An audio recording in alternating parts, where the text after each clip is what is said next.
नमस्कार। आज हम एक काफी संवेदनशील विषय पर बात करने वाले हैं, भारत के रेड लाइट एरियाज। जी, ये वो इलाके हैं जिन्हें अक्सर सिर्फ देह व्यापार से जोड़कर देखा जाता है, लेकिन असल में यहाँ सामाजिक, आर्थिक और मानवीय पहलू बहुत गहरे जुड़े हुए हैं। हाँ, और हमारी ये जो चर्चा है ये भारत के रेड लाइट एरिया एक विमर्श नाम के स्रोत पर आधारित है। कोशिश ये रहेगी कि हम सिर्फ ऊपरी बातें ना करें। बिल्कुल, मतलब असलियत क्या है, लोग यहाँ कैसे पहुँचते हैं, क्या मुश्किलें झेलते हैं और क्या कोई समाधान की राह दिखती है, इन सब पर बात करें। और एक चौंकाने वाला तथ्य यह है कि भारत में ऐसे शायद 1000 से भी ज्यादा इलाके हैं। तो चलिए इस अहम मुद्दे को थोड़ा और गहराई से समझते हैं। शुरुआत करते हैं इसके विस्तार से। ये समस्या कितनी फैली हुई है, कौन सी जगहें ज्यादा जानी जाती हैं? हाँ, जैसा आपने कहा, 1000 से ज्यादा ऐसे क्षेत्र एक्टिव हैं। इनमें कोलकाता का सोनागाछी तो शायद एशिया का सबसे बड़ा रेड लाइट एरिया माना जाता है। वहां अंदाजा है कि 10,000 से ज्यादा महिलाएं हैं। 10,000! ये तो बहुत बड़ी संख्या है। जी, और भी हैं, जैसे मुंबई का कमाठीपुरा, वो तो बहुत पुराना है, शायद 18वीं सदी से। फिर दिल्ली का जीबी रोड है, पुणे का बुद्धवरपेट, हैदराबाद में भी है फराज खाना।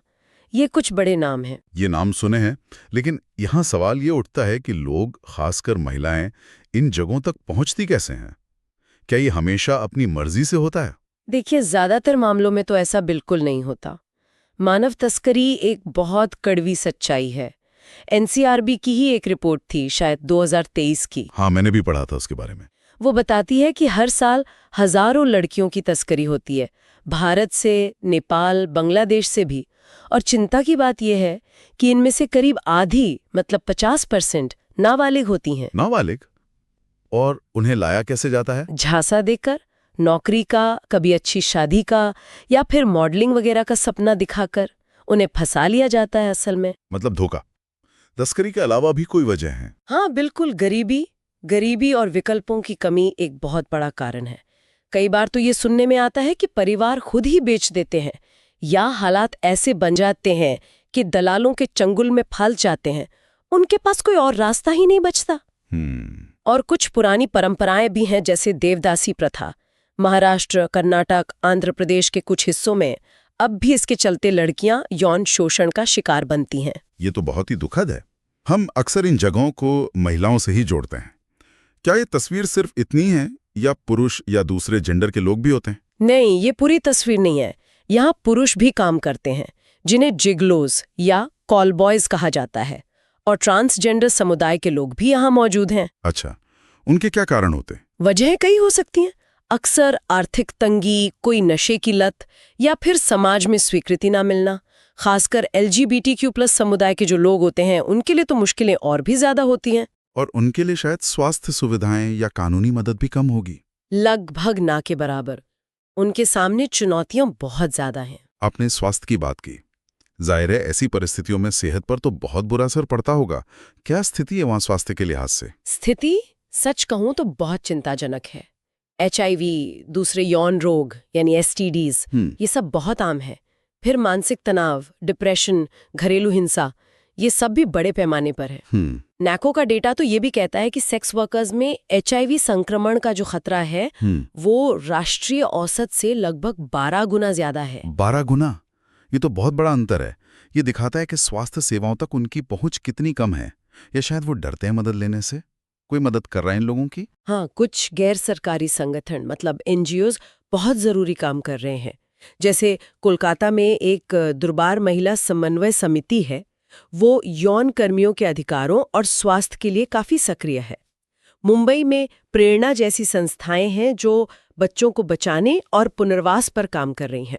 ये कोशिशें तो जरूरी हैं। हाँ, लेकिन समस्या का पैमाना इतना बड़ा है कि ये कोशिशें काफी नहीं पड़ती। अच्छा, अब जरा कानूनी पहलू पर आते हैं। क्या भारत में देह व्यापार पूरी तरह से गैर कानूनी है या इसमें कुछ पेच हैं? हाँ, इसमें एक बारीकी है। देखिए, अगर कोई वयस्क, मतलब बालिग व्यक्ति अपनी मर्जी से ये काम करता है तो वो अपने आप में गैर कानूनी नहीं माना जाता। अच्छा। लेकिन इसका जो व्यवसायीकरण है, मतलब कोठा चलाना, दलाली करना, ग्राहकों को फंसाना या मजबूर करना, ये सब पूरी तरह अवैध है। ओके। इसके लिए कानून है। आईपीसी की कई धाराएं हैं, जैसे 370 तस्करी के लिए, 372, 373, 375 और एक खास एक्ट भी है, इमोरल ट्रैफिक प्रिवेंशन एक्ट 1956। इन सब के तहत सजा का प्रावधान है। कानून तो हैं, पर जमीन पर क्या दिक्कतें आती हैं? क्या ये कानून प्रभावी हैं? दिक्कतें बहुत है। एक बड़ी समस्या जो अक्सर सामने आती है वो है पुलिस और दलालों की मिलीभगत की शिकायतें। मतलब जिनसे सुरक्षा मिलनी चाहिए, कई बार पीड़ित उन्हीं से डरते हैं। ये तो बहुत गंभीर बात है। बिल्कुल। दूसरी बड़ी दिक्कत है पुनर्वास के इंतजामों की कमी। जो शेल्टर होम्स हैं, उनकी हालत अक्सर अच्छी नहीं होती और वहां से निकलने के बाद भी समाज में वापस जगह बनाना, एक सामान्य जीवन शुरू करना बेहद मुश्किल होता है। और शायद सबसे बड़ी दीवार तो समाज की सोच है। हाँ, बिल्कुल सही कहा। सामाजिक बहिष्कार।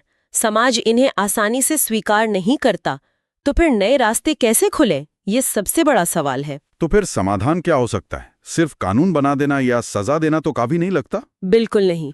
एक होलिस्टिक अप्रोच चाहिए, मतलब एक पूरी सोच। पुनर्वास पर गंभीरता से ध्यान देना होगा। सिर्फ रहने की जगह नहीं, बल्कि शिक्षा, कोई हुनर सिखाना, मानसिक स्वास्थ्य की देखभाल, रोजगार के अवसर, ये सब जरूरी है। हाँ, ताकि उनके पास एक विकल्प हो। जी। और मीडिया की भी भूमिका है। संवेदनशील तरीके से तथ्यों के साथ रिपोर्टिंग हो तो जागरूकता बढ़ सकती है। और सबसे बुनियादी चीज, हमारी अपनी सोच। हाँ, वही सबसे जरूरी है। इसे सिर्फ एक पाप या गलत काम की तरह देखने के बजाय हमें इसे मानवाधिकार और सार्वजनिक स्वास्थ्य के मुद्दे की तरह देखना होगा। इन लोगों की गरिमा, उनकी सुरक्षा, ये सुनिश्चित करना होगा। तो आज हमने भारत के रेड लाइट एरियाज की इस जटिल दुनिया को समझने की कोशिश की। कैसे लोग यहाँ तक पहुँचते हैं, किन स्वास्थ्य और कानूनी चुनौतियों का सामना करते हैं, और क्यों सिर्फ बचाव काफी नहीं, बल्कि पुनर्वास और सामाजिक सोच में बदलाव कितना जरूरी है। बिल्कुल। और शायद एक सवाल हम सबके सोचने के लिए छोड़ सकते हैं कि जब तक हमारा समाज इन व्यक्तियों को पूरी तरह से एक इंसान के तौर पर स्वीकार नहीं करता, उन्हें सम्मान और बराबरी का जीवन जीने का वास्तविक अवसर नहीं देता, तब तक क्या कोई भी कानूनी या पुनर्वास का प्रयास सच में पूरी तरह सफल हो पाएगा? मतलब व्यवस्था और समाज दोनों में कितने गहरे बदलाव की जरूरत है।